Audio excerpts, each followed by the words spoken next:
Brought to you by Agilus Diagnostics.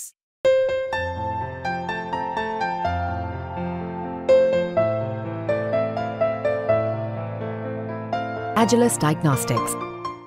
महाराष्ट्रात पुढचे 3 दिवस कुठे पाऊस पडणार आहे, कुठल्या जिल्ह्यांमध्ये रेड अलर्ट तर कुठल्या जिल्ह्यांमध्ये ऑरेंज अलर्ट देण्यात आलाय, या सगळ्याचा अंदाज आपण या व्हिडिओमधनं घेणार आहोत. नमस्कार, मी देवयानी आणि तुम्ही बघताय मुंबई तर. सगळ्यात पहिले आपल्याला हे समजून घेणं महत्त्वाचं आहे की गेल्या 10 दिवसांपासून महाराष्ट्रामध्ये सातत्यानं मध्यम स्वरूपाचा पाऊस तरी आपल्याला बघायला मिळतोय, एस्पेशली पश्चिम महाराष्ट्र आणि विदर्भामध्ये. त्याचं कारण काय आहे ते आपण जाणून घेऊयात. हवामान खात्याची जी सॅटेलाइट इमेज आहे ती आता तुम्हाला तुमच्या स्क्रीनवर दिसत असेल. त्या इमेजमध्ये काय आहे ते आपण समजून घ्यायचा प्रयत्न करूयात. या इमेजमध्ये जर तुम्ही बघितलं तर अरबी समुद्रातनं येणारे जे वारे आहेत, म्हणजे पश्चिमेकडनं येणारे जे वारे आहेत, त्याच्यामुळे एक कमी दाबाचं क्षेत्र किंवा कमी दाबाचा पट्टा जो आहे तो तयार झालेला आहे, जो गुजरात पासून केरळ पर्यंत आपल्याला बघायला मिळतो. आणि त्याच्यामुळेच कमी दाबाचं क्षेत्र जेव्हा तयार होतं तेव्हा साधारण ढगाळ वातावरणाची जी निर्मिती असते ती होत असते आणि तसंच काहीचं वातावरण आपल्याला सध्या महाराष्ट्रात बघायला मिळतंय. त्याच्यामुळेच आपण बघितलं तर कोकण किनारपट्टी असेल किंवा पश्चिम महाराष्ट्र असेल, इथे गेल्या 3 ते 4 दिवसांपासून ऑरेंज किंवा रेड किंवा इव्हन येलो अलर्ट देण्यात आलेला आहे. पुढचे 3 दिवस नक्की कुठे कुठला अलर्ट असणार आहे ते तर आपण जाणून घेणारच आहोत, पण याचबरोबर हेही समजून घेणं गरजेचं आहे की बंगालच्या खाडीमध्ये जर आपण बघितलं तर बंगालच्या खाडीमधनं सुद्धा जे वारे वाहत आहेत त्याच्यामुळे विदर्भात देखील आपल्याला हवामानाचं म्हणजे हवामान खात्याने जो अंदाज वर्तवलेला आहे त्याच्या अनुसार विदर्भात देखील पुढचे 2 ते 3 दिवस चांगला पाऊस होऊ शकतो असा अंदाज त्यांनी वर्तवलेला आहे सध्याच्या घडीला. त्याच्यामुळे पुढचे 3 दिवस म्हणजे 3, 4 आणि 5 ऑगस्टला कुठे कसा पाऊस असणार आहे, कुठे कुठला अलर्ट देण्यात आलेला आहे ते आपण जाणून घ्यायचा प्रयत्न करूयात. 3 ऑगस्टला तुम्ही जर बघितलं तर हवामान खात्याने जो मॅप दिलेला आहे त्याच्या अनुसार पुणे आणि साताऱ्याला रेड अलर्ट देण्यात आलेला आहे. त्याचबरोबर रायगड, रत्नागिरी आणि सिंधुदुर्ग याला ऑरेंज अलर्ट देण्यात आलेला आहे.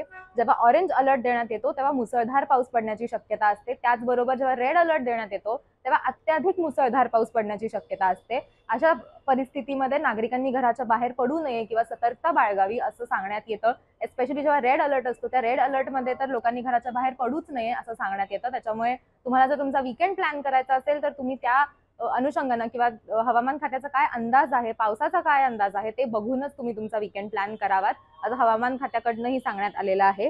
त्याचबरोबर आपण जर बघितलं तर मराठवाडा जर सोडलं तर संपूर्ण विदर्भ आणि मध्य महाराष्ट्रात देखील येलो अलर्ट देण्यात आलेला आहे. त्याच्यामुळे उद्या म्हणजे 3 ऑगस्टला आपल्याला साधारण मुसळधार पाऊस संपूर्ण महाराष्ट्रात बघायला मिळू शकतो. त्याचबरोबर आपण 4 ऑगस्टचाही अंदाज बघूयात. 4 ऑगस्टचा जर अंदाज बघितला तर जसं मी म्हटलं मगाशी की अरबी समुद्रातनं येणारे जे वारे आहेत किंवा अरबी समुद्रात जे कमी दाबाचं क्षेत्र तयार झालेलं आहे त्या कमी दाबाच्या क्षेत्राचा जो इम्पॅक्ट आहे तो साधारण 2 दिवसांमध्ये कमी होईल असा अंदाज हवामान खात्यानं सांगितलेला आहे. त्याच्यामुळेच आपण जर बघितलं तर 4 ऑगस्टला नाशिक, पालघर, ठाणे, रायगड, पुणे, सातारा आणि रत्नागिरी इथं ऑरेंज अलर्ट देण्यात आलेला आहे. रेड अलर्ट कुठंच देण्यात आलेला नाहीये. त्याचबरोबर मुंबईमध्ये आपण जर बघितलं तर मुंबईमध्ये येलो अलर्ट देण्यात आलेला आहे 4 ऑगस्टसाठी.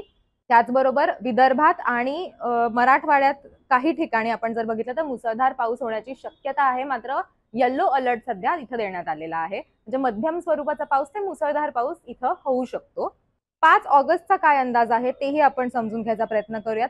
5 ऑगस्टचं जर बघायचं झालं तर जसं मी मगाशी म्हटले की अरबी समुद्रातनं येणारे वारे, त्याचबरोबर बंगालच्या खाडीमध्ये जी सध्या परिस्थिती आहे, बंगालच्या खाडीमधनं जे वारे वाहत आहेत, ह्या दोन्हीची परिस्थिती सध्या जर बघितली तर पुढच्या 2 दिवसांमध्ये ही परिस्थिती निवळेल किंवा जे कमी दाबाचं क्षेत्र तयार झालेलं आहे त्याचा इम्पॅक्ट निवळेल. त्याच्यामुळे सोमवारसाठी म्हणजे 5 ऑगस्टसाठी सध्या कुठेही ऑरेंज किंवा रेड अलर्ट देण्यात आलेला नाहीये, तर येलो अलर्ट देण्यात आलेला आहे. तोही रत्नागिरी, सातारा, पुणे, रायगड, त्याचबरोबर बुलढाणा, अकोला, वाशिम, यवतमाळ, अमरावती, वर्धा, नागपूर, चंद्रपूर, गडचिरोली आणि गोंदिया म्हणजे संपूर्ण विदर्भात आणि पश्चिम महाराष्ट्रातल्या काही ठिकाणी येलो अलर्ट देण्यात आलेला आहे. मात्र सोमवारसाठी सध्या तरी कुठेही ऑरेंज किंवा रेड अलर्ट देण्यात आलेला नाहीये.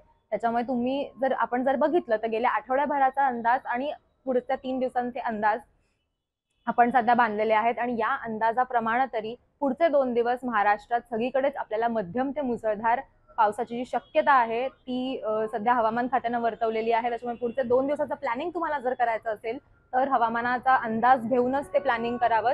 हवामानाचे अंदाज तुम्हाला बघायचे असतील, अशा प्रकारचे व्हिडिओज तुम्हाला बघायचे असतील तर मुंबई तकला सबस्क्राईब करा आणि आमचं चॅनल बघत राहा.